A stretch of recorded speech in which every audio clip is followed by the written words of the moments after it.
The topic of this course is mainly syntax, which is largely a synonym for grammar. We also look at morphology, which is another aspect of language. And sometimes we talk about semantics, which is yet another aspect of language. Semantics and syntax are, in this course, more often confused than any of the other categories. So the purpose of this video is to talk about the difference between semantics and syntax and the different emphasis that we're going to put on them. I'm going to first of all draw an analogy. Say we want to analyze or talk about or describe food. We can describe aspects of food such as what is its taste? Is it hot? Is it, not hot, sweet, sour, bitter, salty, etc. We could describe its consistency. How thick is it? Is it smooth or lumpy, etc., etc. We could talk about the nutritional value of food. All those things overlap, right? It's not that they're different parts of the food. It's that they're different aspects of the food. And we can analyze for whichever one we decide to focus on.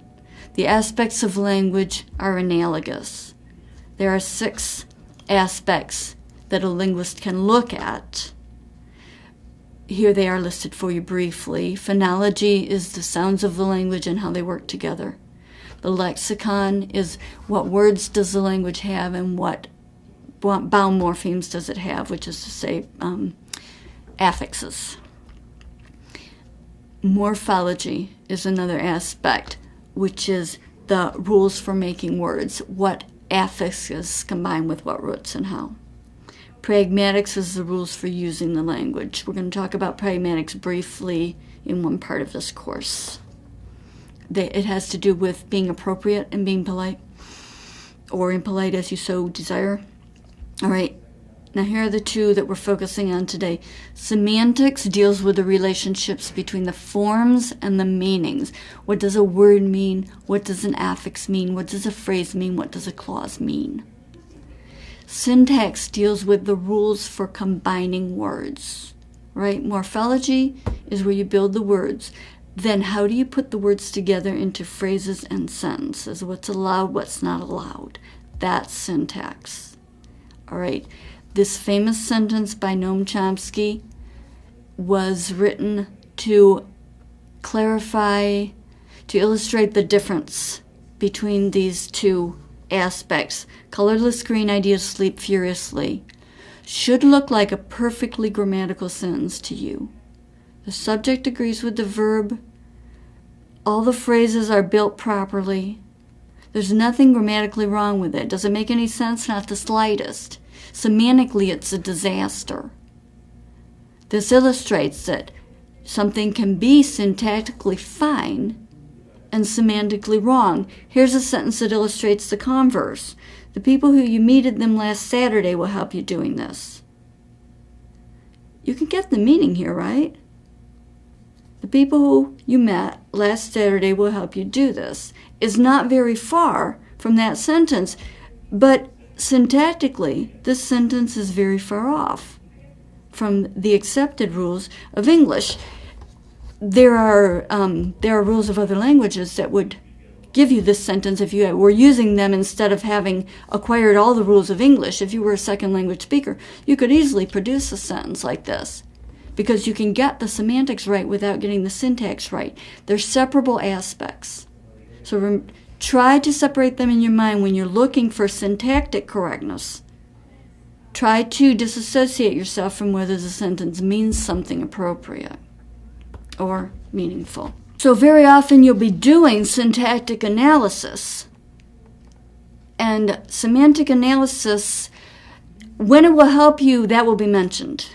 Usually the semantic analysis is going to be irrelevant, and sometimes it's actually going to be something that you're going to have to be careful that it doesn't trip you up. Try not to reduce the syntax, the structure of the language, to meaning.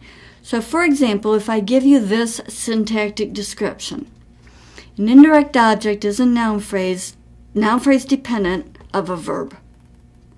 So it's inside the verb phrase, and it's a dependent of the verb, which is the head. In the verb phrase, It occurs after the verb and before the direct object. This is a syntactic description, and here's your example. I want to tell the kids a story. The verb is tell. A story is the direct object. The kids is the indirect object. We could figure that out simply by following the rule that we were given there, right? All right. Now let's take the sentence.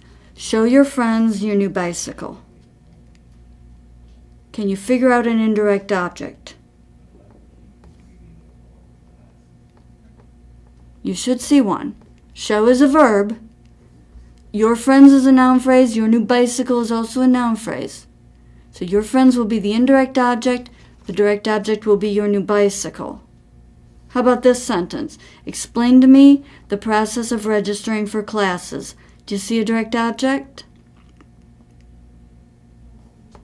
Do you see two noun phrases? Sort of, right? Explain is a verb. Okay, so we have a verb phrase. The process of registering for classes is a noun phrase. Me is a noun phrase, but. It's inside the prepositional phrase, to me. A verb phrase with a prepositional phrase and then a noun phrase is not the same as a verb phrase with a noun phrase and then another noun phrase. Right? Me is the object of a preposition. The object of a preposition is not going to be the indirect object. The indirect object is the object of a verb. It's a complement of a verb, not of a preposition. Now, semantically, explain to me is really very similar to something like show me or tell me. Explain to me this problem has almost the same meaning as tell me about this problem. But you haven't been asked about the meaning. What you've been asked about is the syntax. Is it an indirect object or isn't it? So you're completely correct if you say, well, explain to me has the same meaning that it would have if me were a direct object. But that's not the question. Is it an indirect object or is it not? Okay, now try this one. Can you give me a hand with this? Separate the elements. The verb is give. Me is a noun phrase. A hand is a noun phrase. With this is a prepositional phrase, but that's okay. You've got verb, noun phrase, noun phrase. So me is the indirect object. A hand is the direct object. Right? You don't have to worry about what the sentence means. That one is an idiom, so it may not mean exactly what the words add up to anyway. But the structure is there. Verb, noun phrase, noun phrase. One more. They gave a big hand to the speaker. How's that one work? They gave, verb, a big hand, noun phrase, to the speaker, prepositional phrase. Nah. Gave is the verb. A big hand is the direct object. It's the only noun phrase there. Actually, to the speaker is inside the noun phrase, I think, or it might be inside the verb phrase. But it's not a noun phrase direct object. You seeing the difference? Yes, the meaning's similar. No, the structure is not similar. All right, let's take another example. The passive is something that causes a lot of confusion, and I don't mean just in this class. There are many instances of people talking about the passive and using as examples constructions that are not passive at all. Mostly, I think, it's because they're thinking of passive in terms of meaning when you talk about something that you don't actively do, but that you're the receiver of the action. Of course, the passive construction is often used to express that meaning, but you can express that meaning in a lot of ways in English. Only some of them are passive. The passive is definable in purely syntactic terms, and I'll tell you what they are. Passive constructions have the auxiliary verb be, and then they have their lexical verb in the past participle form. Don't panic about the technical terms. You can do this. Here's an example. These poems were written a long time ago. Now, were is, of course, a form of the verb be. You know this. She was, they were, right? Is, was, were, all of those are forms of be. So the auxiliary verb is be, and the lexical verb is write, and it is in the past participle form written. Right? Were written is a passive construction. Here's another one. We're being recorded. Tricky, right? The lexical verb record, recorded, that's pretty simple. That's the past participle of record. And the verb be, it's in the progressive, right? Are being. That's fine. Any form of be is okay. We are being recorded. We were being recorded. We have been recorded. Anything's okay as long as it's be. Here's another one. This play has never been performed. Performed is the lexical verb. It's the past participle form of perform. And has been is the present perfect form of be.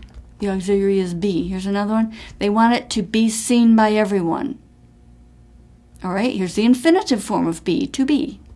The to infinitive form. It's still be. Seen is the past participle.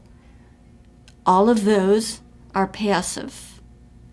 Anything that doesn't have the auxiliary be and the lexical verb in the past participle form isn't passive, no matter how much its meaning is like passive. I want you to look at these 4 signs and tell me which one or ones has a passive construction.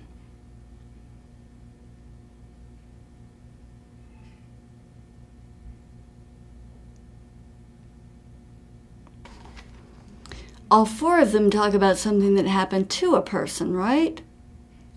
In all 4 cases, the person is in some semantic sense passive, some semantic sense not active, but only one of the sentences has the auxiliary verb be and the lexical verb in the past participle form. Do you see it? I was ripped off. Ripped off, the past participle of rip off, was the past tense of be. All right, try these. Try the next ones.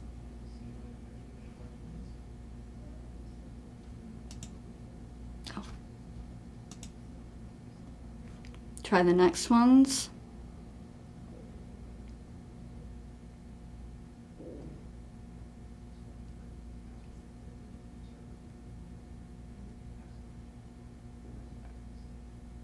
How many signs?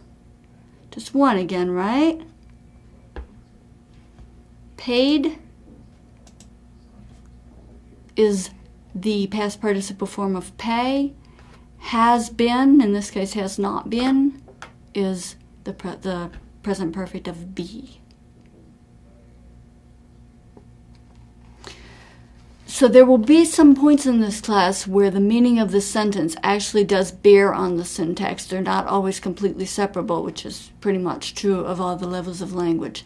But in general, when you're asked to do an analysis, if you're not specifically told to think about parts of the meaning, try to focus purely on the syntax. Try to focus on what's in the sentence and how it's arranged. The meaning of it will not bear on a strictly syntactic analysis.